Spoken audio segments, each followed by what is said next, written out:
What the fuck is going on, you little gun sluts? This is just a little update video with the C308, the fucking G3 style magazines, as well as an apology about Robert RTG parts.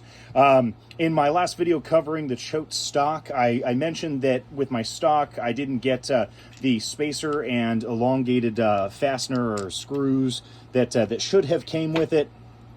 And I had emailed him and didn't hear back. Well, lo and behold, when I checked my mail today, turned out he just sent it. He didn't need to correspond with me. Usually I'll give a company about 2 or 3, kind of weeks. I'll give them 2 or 3 emails before I'm officially like, all right, fuck them. But I actually really do enjoy his company. He's actually got quite a few, pretty cool parts, magazines, and things like that. He is definitely a proper resource for anybody who's kind of into HK style stuff, AK style stuff. He's also got some really cool surplus things here and there. But anyway, he did send these out, so I got to apologize. I jumped the gun. I'll definitely admit when I'm fucking wrong. But anyway, really kind of stoked about that. So anyway, got a cool sticker, but got the parts that were missing. Also, huge shout out to Choate. I had emailed them and I was like, yo, I'm missing all of this. And I was like, also, I would like to buy a spare buffer and some other stuff. And they're like, oh yeah, dude, we got you. Basically just pay for the shipping, but we'll give you the parts. And I was like, oh, fuck yeah, all right. And to me, that's fucking fair, man. You're sending me shit in the mail. Like, I don't expect you to eat the cost because this was through a third party. This was through a totally different company. They're just the the manufacturer. So I respect that. And he got back to me within 24, 36 hours. So I believe his name was Fred. At least my first point of contact. So I sent him an email back. But they do more business over the phone than they do via email. So seems like more of an old school company. But I'm going to go ahead. And even though I have the spacers from Robert RTG, looks like the, I don't know if you can see through the screws kind of just almost look like fucking wood screws or dry nail screws. But anyway, I will probably get bolts or something of that nature, and I may add an extra spacer. I just like the option, but I also want to get a buffer from them. So I'm going to go ahead and give them a jingle and get those parts. But I digress. So apologies to Robert RTG. The next thing that I want to kind of cover that I haven't is this is the AC Unity cheek riser for Cetme's and HK pattern rifles. And this is on my C93, but it's mounted, and I didn't really dive into it. Well, these used to be manufactured by a company called Cherokee Arms, and I'm unsure what happened to them. I've checked forums. I think it was a self-owned company, family company, and then maybe somebody passed away or they found a new profession. But these just disappeared. They were really fucking common, and they're really, when you add an optic to the HK, you could take off the G3 rear sight, but you're stuck with the Cetme. Long story short, this allows you to add a higher cheek comb to get proper sight alignment for an optic there. So they were a really cool item back when I had a C91. I had 2 different variants of the Cetmes, and then I since sold those. And then as I've been getting back into the roller lock stuff, I was like, fuck, where are they? Well, AC Unity came out with these like 2 or 3 years ago. But a really cool kind of continuance of this product is if you do have a fixed stock and you have a higher optic for whatever reason, because you have iron sights or what have you, these are pretty fucking fantastic. You'll notice that there's these little rubber giblets here. Okay, I've since cut them off, so I didn't do that on camera, but basically what it consists of, and I did a rough fucking job because I'm an impatient little bitch, but you have 1, 2, 3, 4, 5, 6, 7, 8, 9, 10 little nubs. And the reason you have all of those is they don't know what fucking stock you got, right? You could have a Cetme stock, you can have an MP5 stock, you have a clubfoot stock, you could have one of the G3 stocks, and they all have different little pin retaining holes, different locations. Some are here, then there's the 2 here. It's also got the cutout for the little sling loop on the other side. But these work really fucking well. So basically you just take sharp knife and take your time and just cut the nubs off, as you go. I mean, you could do it with an X-Acto knife. You could do it, you know, a little bit better than what I did. You see all the scuffing in there, but ain't nobody gonna fucking see that shit. But basically, you just cut the nubs to the style of stock that you're using, and then this motherfucker just kind of clamps on.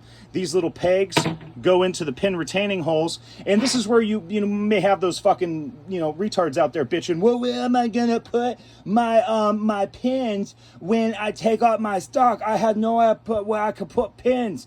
Well, maybe just fuck off, you know, like, goddamn. And the other neat thing is it's got this little storage compartment in the back. This bitch just unscrews, so if you wanted to put a cleaning kit, you want to put oil, you want to put Skittles, you want to put your little pocket rocket dildo thing in there, you could. You could definitely do that. If you're from Reddit and you wanted to put your little vibrator for your enlarged clit, you could definitely put it in there and have a great day at the range. Come on. This is a good product, though. This is something where you can slap this bitch on there. It gives you a better, cheek comb and the ability to use a much higher optic.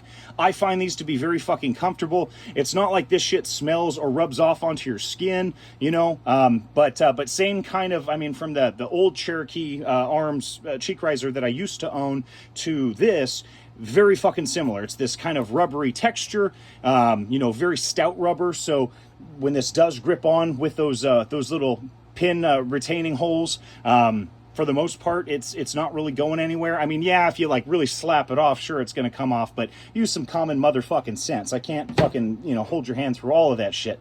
So as we roll on, here are a couple of the odds and ends. The getting's good with Cetmes as well as G3s. I'm buying, some spare parts, and as promised, I'm going to do a little bit of work with the Cetme recoil rod assembly here. So this is a dedicated, refurbished Cetme recoil rod. I'm not going to take it out of the package. I don't need to. I have a firing pin because that has been an issue on a couple of the C308s that are out there. But firing pin, good condition, no rust. Firing pin spring, just dropped that because I got some butterfingers. 2 extra pins, even though I have G3 pins. I just wanted some Cetme ones since these are good condition. And then I'm going to get a couple of other parts as well. I have a grip module or trigger housing, safety. What else did I buy? I got a couple of other things that are tucked away in storage, but I got those when I first got the C308. But these are the newest acquisitions. Lastly, we have the magazines here. So I've already debuted the MKE opaque translucent magazine here, $26. Even though I'm not a huge fan of Thermold, I've tried their M1A, or maybe it was FAL, but M1A and AK magazines, I don't really like them. I got these just like I have the Tapco magazines because they're a unique magazine to the G3 or Cetme line of rifles. I just wanted it to have it within a collection. Next, we have a little bit more elusive. This is the HK Parts KCI G3 magazine. KCI also made FAL magazines, and dude, they could make a fucking fortune if they brought FAL magazines back to market. They made them in the past, and it's like they're just dragging their feet, but they would make a fucking killing right now. And I don't know if DSA makes theirs in-house or if they just subcontract with KCI and have them, do that, and then they just make floor plates, and then it looks like a DSA magazine. But KCI, make fucking FAL mags. G3 mags, I can see why they kind of stopped making these, because it's really fucking hard to compete with the aluminum ones. Even though these are steel, and we do have surplus steel ones here, I mean, there's fucking millions of these, tens of millions of these floating around, and its price point, it doesn't make sense for how much they have to sell these for. It just won't work. So I did pay a premium for this, but again, it's because it's a KCI magazine, and I just wanted it for collector's sake. Next up, we have a steel HK G3 magazine.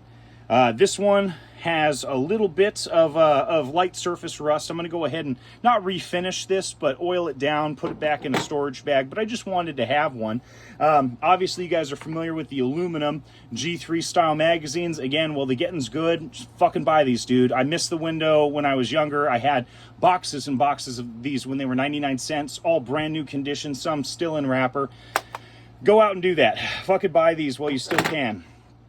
last of the 20 rounders. This is a Cetme magazine, steel Cetme magazine. These can still be had for a very good price, and they're still really good condition steel ones. Some new old stock, some like this one, very lightly fucking used. I didn't have to refinish this magazine, but like looks brand spanking new and unissued. Lastly, we have a cut down steel, I believe this is a 5-round magazine, and I just wanted this for my PTR GRR 101 that I've set up into a little DMR kind of rifle. I bought 2 of them from a guy on a forum, but this one I'm going to use on the Cetme for a limited capacity magazine, just for dialing things in. But anyhow, as it stands, this is the collection. Now they do sell obnoxiously expensive higher capacity Cetme magazines. I think Apex had some extended ones that are like 25 or 30 rounds for like $220. I'm never gonna fucking buy those. To me that's retarded. I don't give a shit. I'm not that into collecting. I just wanted these for a set. These are all getting bagged up, minus like I'm gonna use this guy, I'm gonna use this guy, I'm gonna use this guy, but these are basically getting bagged up. Not gonna really use them. Also, there are, I believe, steel, 30-round or 25-round HK style magazines or something like that. So you can get really off into the weeds with the different manufacturers and cage dates and stuff like that for the various magazines. But I'm not that much of a nerd for it. I just kind of wanted a visual example, and this kind of fulfills that. So anyway, that's kind of all of this bullshit in a nutshell. Thank you guys for watching. Once again, I do apologize for jumping the gun with Robert RTG parts. Him sending this, just without even sending an email, fucking dope. I respect that. You set it out. It would have been tight to like maybe hear from you, but I guess he really didn't need to bullshit with me. He just like, fuck it, yeah, here you go. So that's tight. So for anybody that does order, their Choate folding stock from them, that's tight. Or you can go to the direct source and get it from Choate themselves. And those guys were really fucking cool. So I'm gonna end up calling in here next week and getting another extension just for G fucking whiz, because I don't want to waste their time, and I'll obviously pay shipping and stuff. But ultimately, that's about it in a nutshell, man. Thank you guys for watching. As I mentioned before, I don't always check my channel, but I will go ahead and get to any comments, when I can. Other than that, if you guys have any questions about particular magazines, fitment, I ran through all of these, fit in my C308 just fine. Thermold, the MKE is a little tight. The KCI surprisingly was a little tight, but everything else, G3 and Cetme related seems to fit okay. It's just these ones were all kind of a little wonky. But yeah, other than that, that's about it. And I am excited to go ahead and play around with this, recoil rod assembly and the Haga Defense stock. I think that'll be pretty fucking tight. Also, I'm gonna go ahead and probably fuck around with a surplus G3 recoil rod assembly here and try to knock out either those rivets or roll pins or whatever the fuck those are. I'm gonna go ahead and knock those out and see if we can go ahead and replace it with the Cetme recoil rod head, just for a little bit better transition. Because if I can do that, I would think it would be dope to buy an A3 stock for my C308, which that's kind of what this is building up towards. So anyway, yeah, we'll go from there.